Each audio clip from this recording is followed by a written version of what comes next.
Happy Monday. We're back as the DAZN Boxing Show. I go by the name of Barak. And I'm Barak, the boxing bully.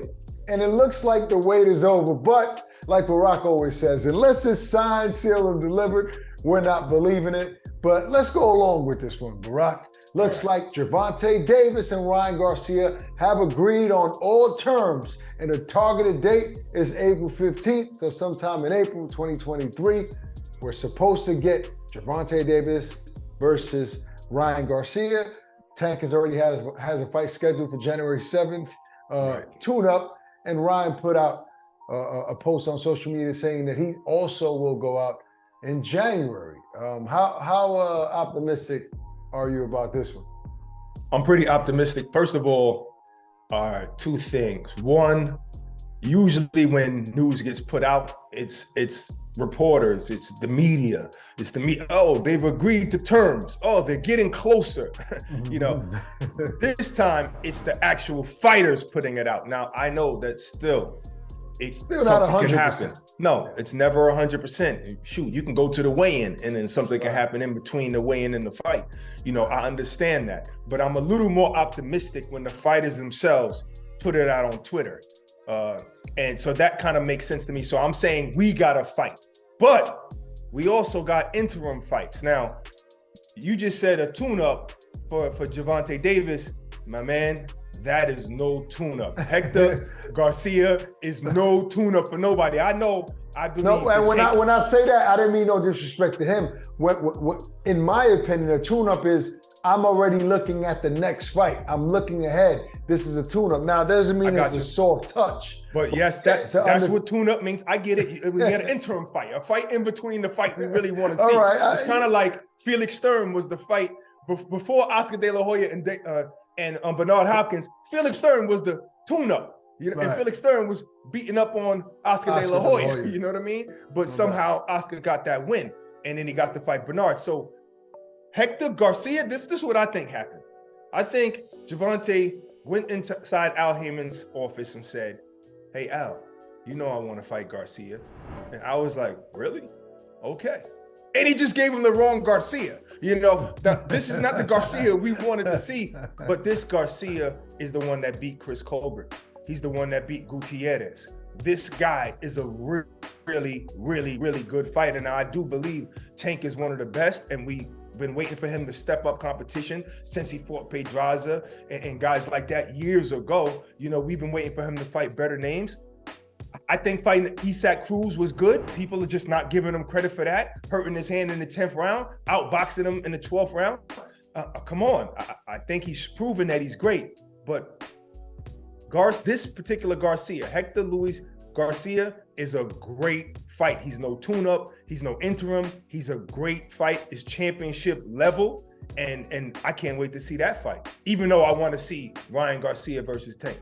Wait a minute, Barak, are you telling me that there's a possibility that the apple cart can be upset here? That maybe one of the biggest potential fights in all of boxing might be interrupted with Gervonta losing to Hector Garcia? There's always a possibility. And I'm not really even saying that. I'm just trying to say people are saying tune-up. You're not the only one that said it. People are saying tune-up. People are calling this an interim fight, which it is a fight in between the fight we want to see. But this is a qualified fighter. That doesn't mean he's good enough to beat Gervonta Davis. That doesn't mean that. But he's good. That's all. So when Gervonta wins, if he wins, give him a lot of credit. But giving him a lot of credit just for taking this fight before a big fight. Right. So in other words, and that's where I was headed. Like, it's being overlooked at the risk that he's taken before the Ryan Garcia fight. Like, normally, if a fight of this magnitude is laid out for April, we're really going to focus on the soft touch here. We want a showcase fight. We're going to bring him back to Maryland to make sure he scores a big knockout victory in 2-3 rounds. That's not this type of fight. This guy's in a real fight in between one of the biggest fights in boxing, if not the biggest in a lot of people's opinion. And that's the thing. Gervonta Davis was a guy whose name was thrown into pound for pound list, but people were saying he needs to start fighting better competition. This is one of the top competition in the division. We recently said this is all I gotta say. Yeah, absolutely. I know I couldn't wait for him to fight better competition to shut these critics up, to show that he really is great. And this is that guy. So he's no tune-up. He's a good fight. You got to give Gervonta credit. Just like, let's say when Canelo was gonna fight, when he was in talks to fight Floyd, he went for Austin Trout. Like, wow, why? Undefeated guy, champion, just beat Cotto. Like, what are you doing? That's one of those. No, I mean, I agree with you. Now we have to see who Ryan Garcia chooses. Look, let's remind you guys that Hector is undefeated, right? This guy's never been beaten. And I think that's going to put some pressure on who Ryan Garcia fights in between. Now, I'm not saying he has to go grab an undefeated fighter, but he's probably going to have to fight somebody that people know, that people respect to some degree, and maybe a guy that's at least as good as Fortuna or even better, just to kind of match that vibe, to match that flow. We don't want anybody saying, look who Tank fought, and now look who Ryan's fighting. Let's keep this momentum That's not the temperature. Going. Maybe if they listen to this show, maybe that'll be the temperature. Well, but that's not the temperature what other now. shows should they be listening to? What other shows should they be watching? So it is what it is. At the end of the day, I think that people are excited that the fight was announced. I think that sometimes, Barak, when there's a lot going on in the sport and there's a lot of criticism here and there, even when things aren't sealed and delivered, when you got something, it's probably best if you put it out.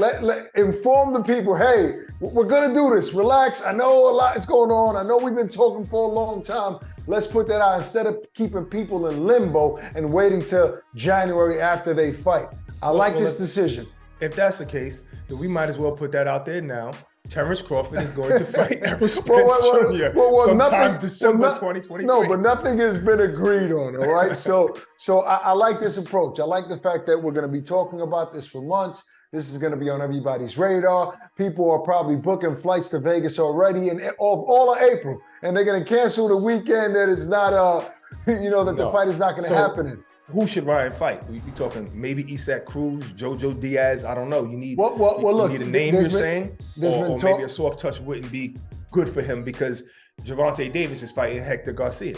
Well, I know a fight's been ordered between Shakur Stevenson and Isaac Cruz. I mean, that doesn't mean it's going to happen, though. It doesn't mean. Even Bob Arum said he doesn't think Isaac Cruz wants to fight. No, I mean, look, and I said this, when Shakur first came up to the lightweight division, I said, look, this is the most interesting fight for Shakur right now. At this point, was Isaac Cruz. So it's interesting that the fight was ordered. I actually hope that fight can happen. Does happen, actually. Now, as far as Ryan, if that fight doesn't happen, of course, Isaac Cruz is a great measuring stick, being that Gervonta Davis went to distance with him. Dangerous I like fight. that fight. That would probably be more dangerous than Hector Garcia. I don't want to even say that. I'm going to say it. I believe that Ryan Garcia fighting Isaac Cruz would probably be more dangerous fight than Gervonta fighting a Hector Luis Garcia. No disrespect to him, but who knows? Boxing is about styles.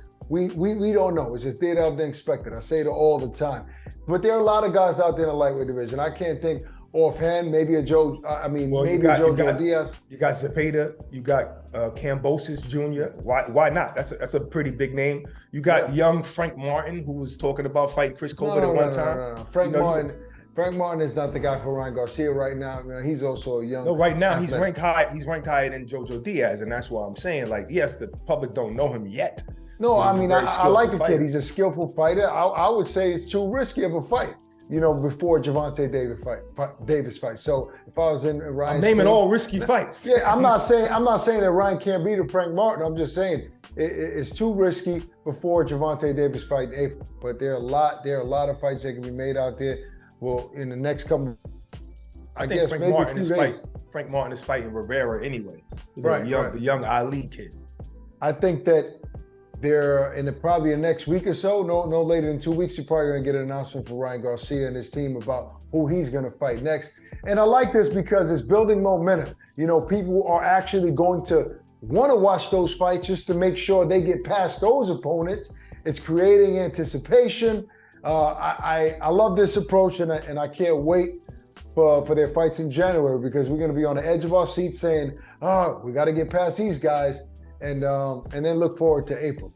I like it. All right, that's our show for today. Hope you guys enjoyed. Peace and love. Stay safe. We're out of here.